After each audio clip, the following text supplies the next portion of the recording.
माता बहिणींनो, नमस्कार तुम्हाला. मी का रडते माहिती आहे का तुम्हाला?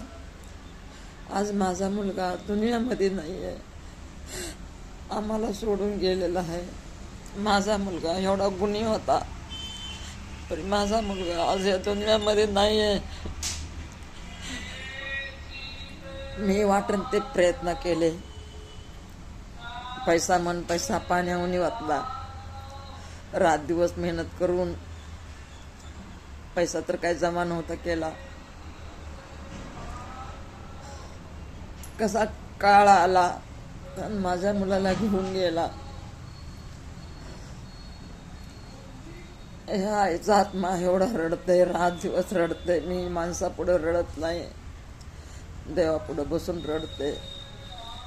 काहीच झालं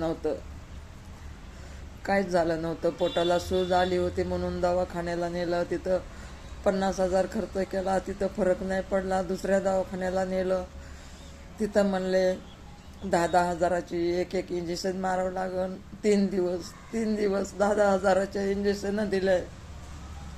दवागुळी रोजची 5,000. 6व्या दिवशी त्याला फरक पडला. पोट त्याचं सूज उतरली, पोटाची सूज सगळी उतरली. त्याला वाटलं माझ्या महागरला आता सगळं इडापिडा गेला, माझा आता काहीच दुखत नाही आहे. हसत नाचत घरी आला.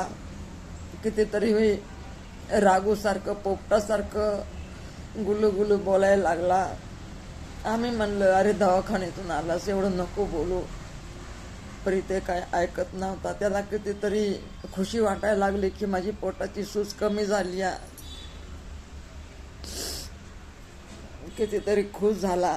त्याला वाटलं आता मला कधीच काय नाही होणार. कसा काळ आला आणि कसा नाही. मी गेले होते मुलीच्या घरी. फोन आला सुनबाईचा. सुनबाई म्हणजे त्यांच्या पोटात रात्री लय दुखले. तशी धावत पळत मी घरी आले. मला रस्त्याने चालायचं काहीच कळाना, तरी पण मी घरी आले. घरी येऊन त्याची सेवा जेवढी होती तेवढी केली. आई लय दुखायला लागले, सुई मारलेला हात दुखायला लागलाय. सलान लावली होती, सलानमध्ये 2 इंजेक्शन टाकले होते. ती सलान वरी नाही गेली, तिथंच राहिली, हातामध्ये राहिली. आणि तीच सुजन जास्त झाली हाताची. घाबरून गेला. म्हणलं एवढं कसं काय मला सुजन आली, मला दवाखान्याला घेऊन चला. सकाळी दवाखान्याला घेऊन चाललो तर इथं त्याला चक्कर आल्यासारखी झाली. बोलायला लागला. बायको म्हणली, गप्प बसा की हो, किती बोलताय तुम्ही. गप्प बसलं लेकरू माझं. तसं दवाखान्याला नेलं. 3-4 वाजता तर काय आम्हाला काहीच कळलं नाही. मी घरीच रडत बसले होते. तिथून पुढं पैसे पाहिजे म्हणायले. मी इकडं पैशाचा इंतजाम करत होते. नंतर म्हणले नका आता इंतजाम करू. तिथून पुढं घबराट झाली. का असं म्हणलं, पैसे नाही पाहिजे का? म्हणले आता नाही पैसे पाहिजे. ह्या मनाला असं व्हायला लागलं. का म्हणलेत पैसे नाही पाहिजे. घाबरून गेला जीव. देवापुढं हात जोडत बसले. घरी कोणी नव्हते, सगळे दवाखान्यात होते.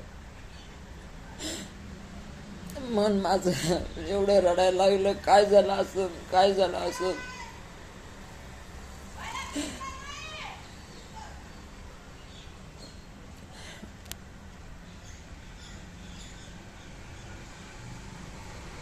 आज माझा मुलगा दुनियामध्ये नाही आहे.